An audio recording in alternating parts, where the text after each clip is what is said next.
Alright, so third part. Alright, so hopefully I'll finish this video up. We'll finish this install with this third part. So now I'm just spinning everything in by hand, making sure that it's even. How you tell it's even is that looking at the threads that's exposed on the bolt. If they look, if they're exposed evenly, then you know you're pretty even on your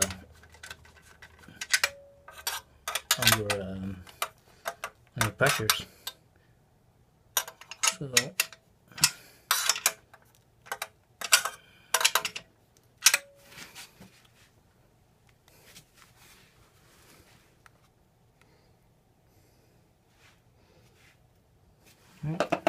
Alright, so everything was tight by hand.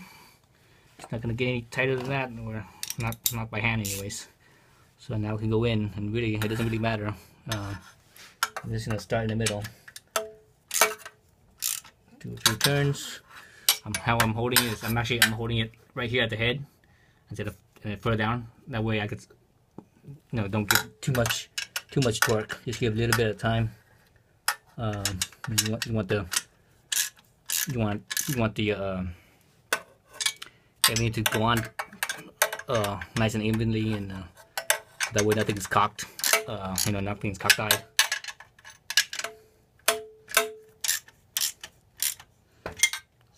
So basically everything's uniform.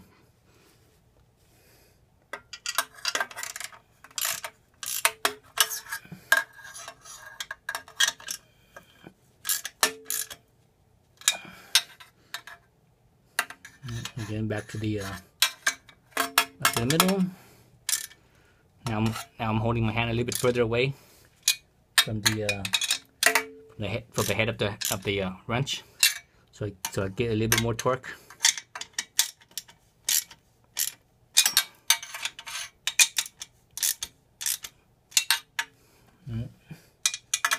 So you just keep on doing that. Keep on doing that until it's torqued down. I forget what the torque setting was. How many pounds or how many newton meters? I forget, but I usually just feel by hand. I have enough experience wrenching that I could kind of know what it should feel like. And lots of times people are like, oh yeah, you need exactly that much amount of torque. Usually with something like this, I mean, it's just headers. It's not, it's not something that's real critical. What's more important with something like this with multiple bolts is that the torque on each one is pretty even. That's more important than getting to the exact torque number. You could be, pretty close in the ballpark and you're fine. More important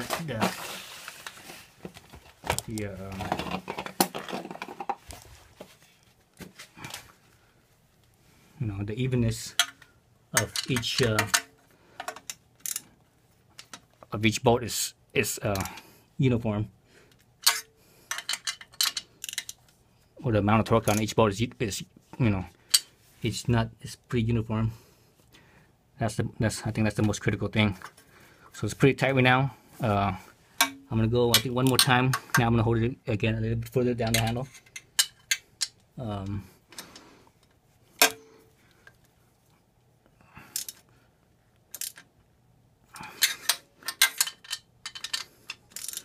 I'm pretty much at the end of the handle now. I think I'm close enough to it. This is probably gonna be my last torquing sequence.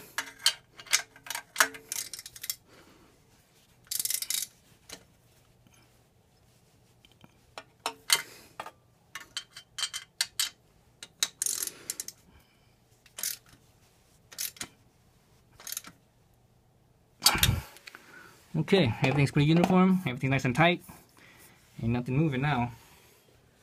Alright, so that's that. It's the headers.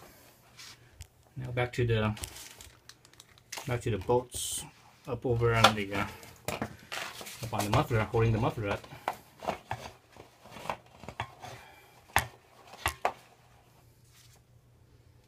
That's the bolts holding the muffler up.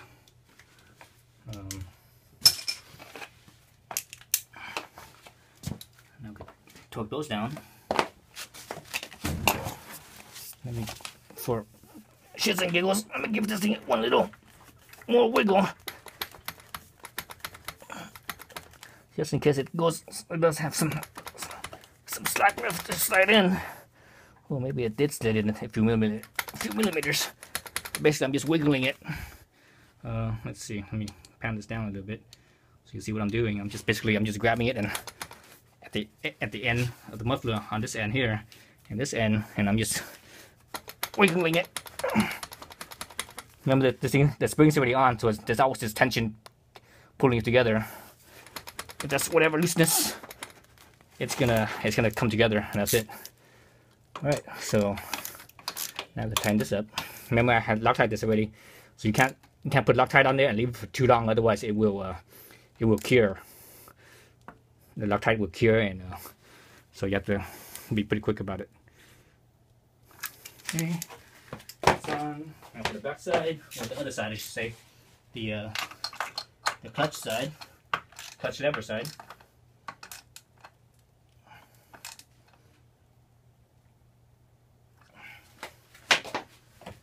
Okay, so that's on. All right, so we got all the bolts on. Let's look down here. Let's zoom down a little bit. Over here where the O2 sensor goes. So right now I have my bung on here. I have my O2, my AEM O2 sensor, and I'll put on a little, a little later, probably after I do like a quick ride, just to see how it performs the way it is. So I have my the stock O2 sensor here. So O2 sensor, you always want to have anti-seize on the O2 sensor so it doesn't get stuck. The Akrapovic comes with an anti-seize. I believe theirs is a copper. But there's different types of anti-seize. The one that you should use for O2 sensor is the copper one, and you know it's copper because it has a copper color. Right, which is the other one, the non-copper one, which is has that silver metallic color instead of a copper color.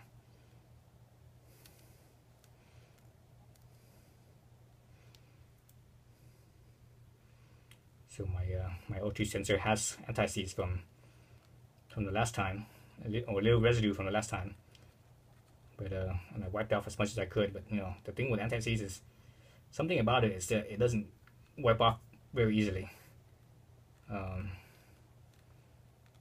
It's definitely tends to stick on more than just regular grease.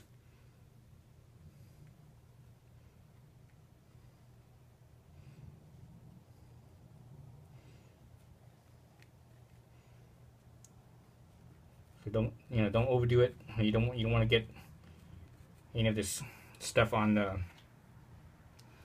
Don't want to get any stuff on the O2 sensor. The O2 sensor is very sensitive. The O2 sensor is very sensitive. Any stuff that gets on there will cause it to fail. Not read properly anymore. So be very careful with that. One thing I've got to mention, considering how how much this sticks out, the O2 sensor, how much it sticks out, and because the Akrapovic, the way that they put their bung on, it's actually angled. So it's angled so that when the O2 sensor is in, the sensor is pointing forward towards the header. So because of that angle and the height of this bung here actually sticks out pretty far. It sticks out. I think it comes out to about like that far. So that's pretty far. I think the stock one is like something like this, sticking out. Right, something like that. So on the stock one, this one is the this one here, with this bung, it's like that. On my bung that I put on here, it's taller, so it actually only sticks out like about this yay much. And that's how you're supposed to have. You're supposed to have this ultra sensor just barely pop out at all. You don't want it to be that much in the heat, because the heat will degrade the ultra sensor, especially wideband. You know, my aftermarket sensor, it's a wideband, and you know it could get destroyed from too much heat. Whereas usually with the stock is usually stock is normally they normally use a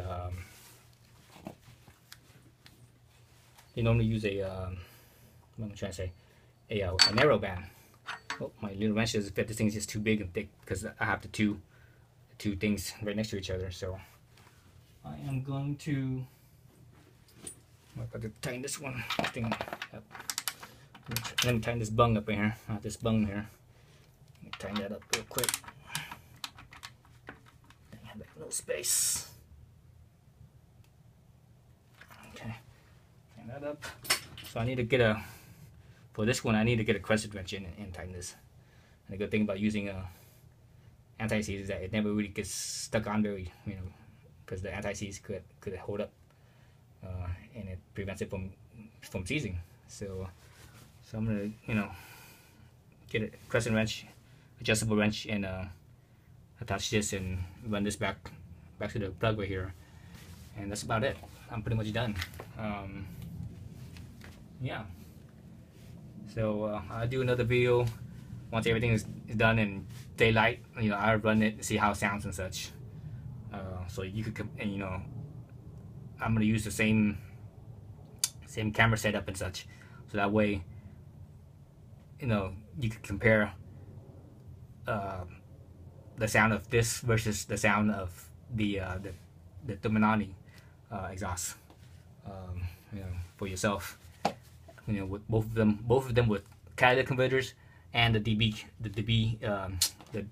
killer. So you'll see how that sounds. All right. So far I like it. All right. So thanks for watching.